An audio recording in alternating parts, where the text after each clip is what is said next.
ഏതു മാർക്കറ്റ് തകർച്ചയിലും സുരക്ഷിതത്വം തരുന്നതും നമുക്ക് വീണ്ടും അക്യുമുലേറ്റ് ചെയ്യാവുന്നതും അത്തരത്തിൽ ഞാൻ എൻ്റെ പോർട്ട്ഫോളിയോയിൽ ഉൾപ്പെടുത്തിയിട്ടുള്ളതുമായ ഒരു സ്റ്റോക്കിനെ കുറിച്ചാണ് ഇവിടെ വിവരിക്കുന്നത്. അങ്ങനെ കുറേ സ്റ്റോക്കുകളുണ്ട്. ആ സ്റ്റോക്കുകളെ കുറിച്ചൊക്കെ ഒരു വീഡിയോ ചെയ്യണമെന്ന് എനിക്കുണ്ട്. എന്തായാലും ഇവിടെ ഒരു പുതിയ സ്റ്റോക്ക് ഞാൻ നിങ്ങളെ പരിചയപ്പെടുത്തുകയാണ്. തീർച്ചയായും ഇതിനെക്കുറിച്ച് അധികം ചർച്ചകളൊന്നും ഞാൻ കണ്ടിട്ടില്ല, എങ്കിലും വളരെ നല്ലൊരു സ്റ്റോക്കായി എനിക്ക് തോന്നി. ടാറ്റ ഇൻവെസ്റ്റ്മെൻറ്റ് കോർപ്പറേഷൻ എന്ന ഹോൾഡിംഗ് കമ്പനിയാണത്. ഈ കമ്പനിയുടെ ഒരു പ്രത്യേകത, നിലവിൽ 6500 രൂപയോളമാണ് അതിൻ്റെ മാർക്കറ്റ് വാല്യൂ ഒരു സ്റ്റോക്കിന്. അതിൽ എൻ്റെ ഇൻവെസ്റ്റ്മെൻറ്റ് മിക്കവാറും ടാറ്റ കമ്പനികളിലാണ്.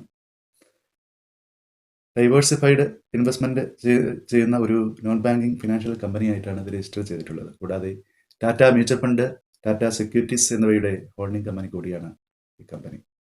യഥാർത്ഥത്തിൽ ഒരു മ്യൂച്വൽ ഫണ്ട് ഇൻവെസ്റ്റ്മെൻറ്റിന് തുല്യമാണ് ഇതിലെ നിക്ഷേപം. മ്യൂച്വൽ ഫണ്ടിൽ നെറ്റ് അസറ്റ് വാല്യൂ അന്നന്ന് വൈകുന്നേരം പബ്ലിഷ് ചെയ്യുന്നത് പോലെ കമ്പനിയുടെ വെബ്സൈറ്റിൽ എല്ലാ പാദഫലങ്ങളും പ്രഖ്യാപിക്കുന്നതിനോടൊപ്പം ഇതിൻ്റെ നെറ്റ് അസറ്റ് വാല്യൂവും നമുക്ക് 2010 മുതൽ ലഭ്യമാണ്.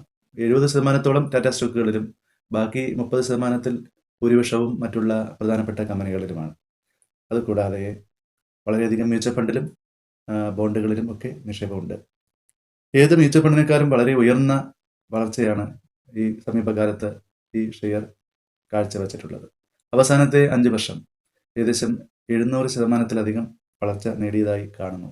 തീർച്ചയായും നിങ്ങളും അത് പരിശോധിക്കുക. കൂടാതെ 2023-24 വർഷത്തെ വാർഷിക സ്റ്റേറ്റ്മെന്റ് പരിശോധിച്ചതിൽ നിന്നും ഏകദേശം 32,800 കോടി രൂപയുടെ നിക്ഷേപം ഇതിന് വിവിധ കമ്പനികൾ ഉണ്ടെന്ന് കാണാവുന്നതാണ്. കമ്പനികളിൽ മാത്രമല്ല, വളരെയധികം മ്യൂച്വൽ ഫണ്ടുകളിലും ബോണ്ടുകളിലും ഒക്കെ ഇതിന് നിക്ഷേപമുണ്ട്.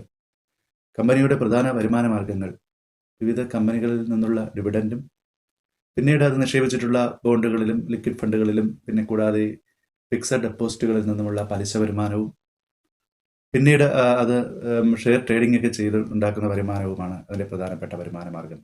കഴിഞ്ഞ സാമ്പത്തിക വർഷം, അതായത് 2023-24 സാമ്പത്തിക വർഷം ഇതിൻ്റെ വാർഷിക ലാഭം വരുമാനം എന്ന് പറയുന്നത്, വാർഷിക ലാഭമല്ല, വാർഷിക വരുമാനം എന്ന് പറയുന്നത് 386 കോടി രൂപയായിരുന്നു.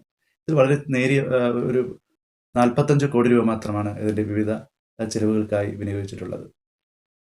ഈ വളർച്ചയ്ക്ക് പുറമെ അതിൻ്റെ സ്റ്റോക്കുകളെല്ലാം ഏകദേശം 30% വളർച്ച നേടുകയുണ്ടായി. അതായത് 10,000 കോടി രൂപയോളം, 30% അല്ല 50% വളർച്ചയോളം അത് നേടുകയുണ്ടായി.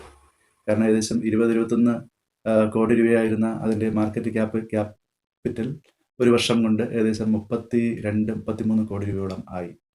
എന്നാൽ അത് അതിൻ്റെ വരുമാനമായി കണക്കാക്കുന്നില്ല. ഇതിൻ്റെ ആകെ വരുമാനം ഈ ഡിവിഡൻഡ്, ഞാൻ നേരത്തെ പറഞ്ഞ ഡിവിഡൻഡ്, അതുപോലെ തന്നെ ഇൻട്രസ്റ്റ്, പിന്നെ ഷെയർ ട്രേഡിംഗ്, ഇങ്ങനെ ഇത് 3 മാത്രം ഉള്ള വരുമാനമാണ്.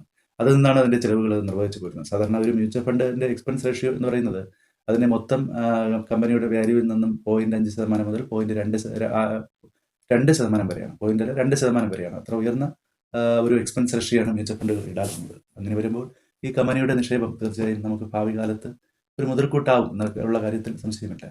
എൻ്റെ പോർട്ട്ഫോളിയോയിൽ ഞാൻ കുറേ എണ്ണം ഉൾപ്പെടുത്തിയിട്ടുണ്ട്. പക്ഷേ വളരെ ഉയർന്ന വിലയാണ് സ്റ്റോക്കുകൾക്കുള്ളത്.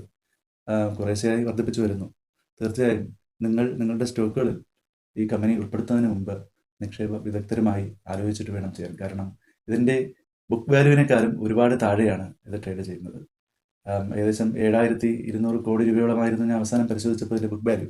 എന്നാൽ നിലവിൽ മാർക്കറ്റ് ക്രാഷൊക്കെ വന്നപ്പോൾ ഏകദേശം 6,600 രൂപ മാത്രമാണ് ഒരു ഷെയറിൻ്റെ മാർക്കറ്റ് വാല്യൂ. അതുകൊണ്ട് നിങ്ങൾ സ്വയം പഠിച്ച് വിദഗ്ധരുടെ ഉപദേശത്തോടു കൂടി മാത്രം ഇതിൽ നിക്ഷേപം ചെയ്യുക. എല്ലാവർക്കും നന്ദി, നമസ്കാരം.